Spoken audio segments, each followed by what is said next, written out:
إذن اليوم مواصلة لجهود الدولة فيما يخص تحسين الظروف المعيشية للمواطن، وجرت العادة أن تكون هذه توزيع المفاتيح والإعانات يكون يتناسب مع أو يتزامن مع أحداث وطنية هامة، اللي اليوم أكبر حدث وهو ذكرى 68 لاندلاع الثورة التحريرية.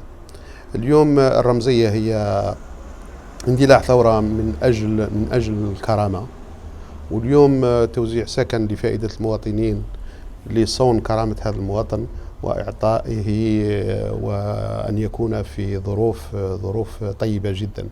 عملية اليوم تضاف إلى العمليات السابقة اللي هي متمثلة في 221 سكن اجتماعي إيجاري و441 إعانة مالية، تضاف لما سبق أن تم توزيعه خلال سنة 2022 لنصل بحصيلة تتعدى 7400 ما بين سكن إيجاري وسكن مدعم وسكن ريفي.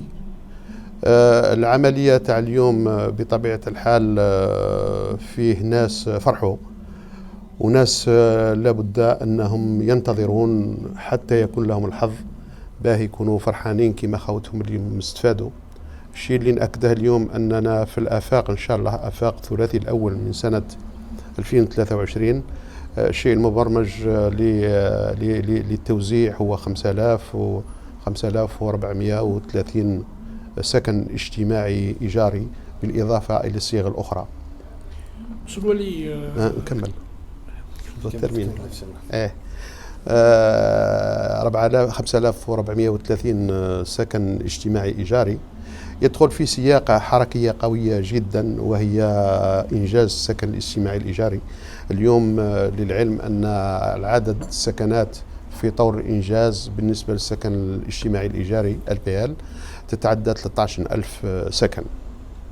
الشيء اللي تم لحد الساعة رانا في حدود 5000 هذه اللي ذكرتها، والبرنامج المبلغ لسنة 2022 اللي هو في مجموع 1000 سكن اجتماعي إيجاري كله في قيد الدراسة ليتود داركتيكتور.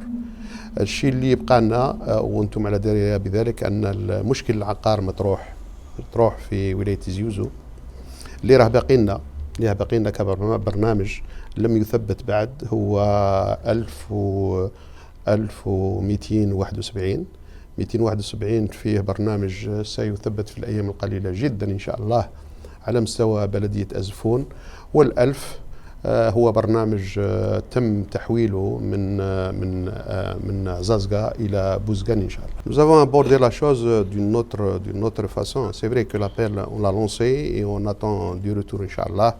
Et il y a une réaction quand même de l'APUI à travers la commission de l'aménagement du territoire qui œuvre de son côté aussi à ce que ces genres de situations de blocage soient réglés le plus tôt. Au risque, si on n'arrive pas à régler ce genre de situation, en termes de programmation par les pouvoirs centraux, par les ministères de l'Habitat en l'occurrence, la programmation de la wilaya de Tizi Ouzou ne peut pas continuer à injecter encore des logements qui ne se réalisent pas. Donc pour le moment, jusque-là, nous avons un déficit de 1270.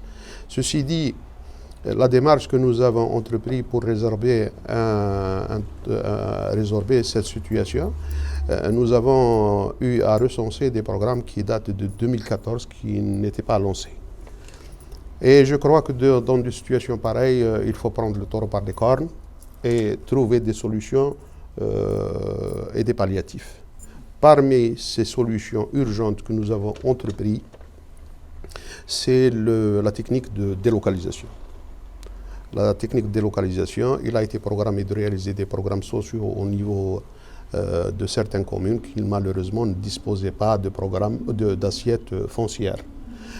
Et pour sauver ces programmes, on a procédé à des délocalisations toujours au niveau des territoires communes d'Aïra, et des fois on était obligé de sortir de la Daïra.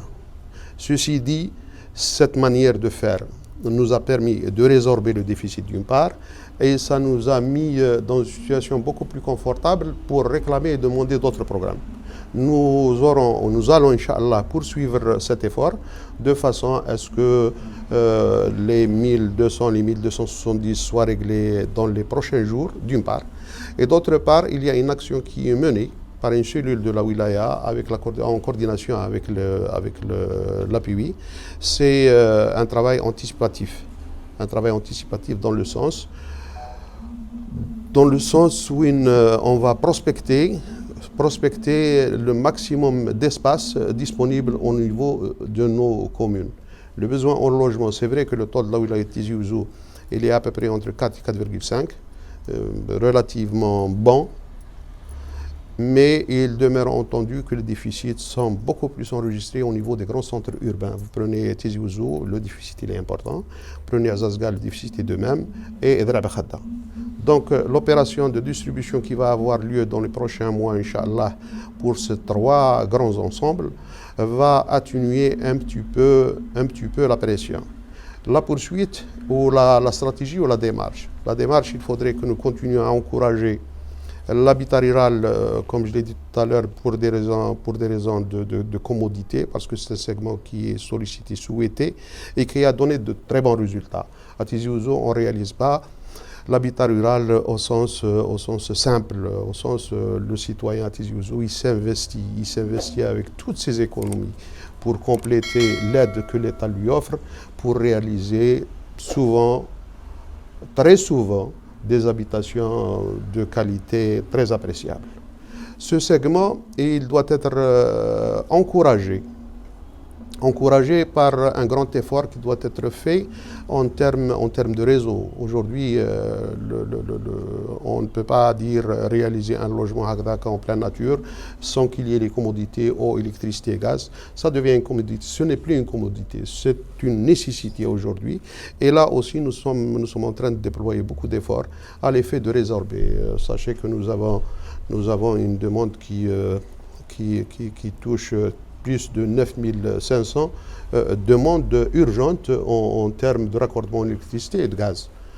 C'est une situation qui va en pair et il y a donc l'effort des citoyens qui est fait. Il doit être encouragé et donner des exemples que lorsqu'il y a l'effort de ces citoyens pour réaliser son habitation, il faut que l'État soit présent et à temps en termes de commodité et on aurait réellement réglé un problème de logement. Parce qu'un logement réalisé qui n'est pas occupé, je crois qu'on n'a pas encore réglé ce problème. Et par conséquent, tout ce qui est réseau est devenu une nécessité. Sur 2023, ça sera aussi notre cheval de bataille pour résorber au maximum ce déficit d'électricité et de gaz pour le programme de l'habitat rural. L'engouement ne peut être provoqué que par cet accompagnement.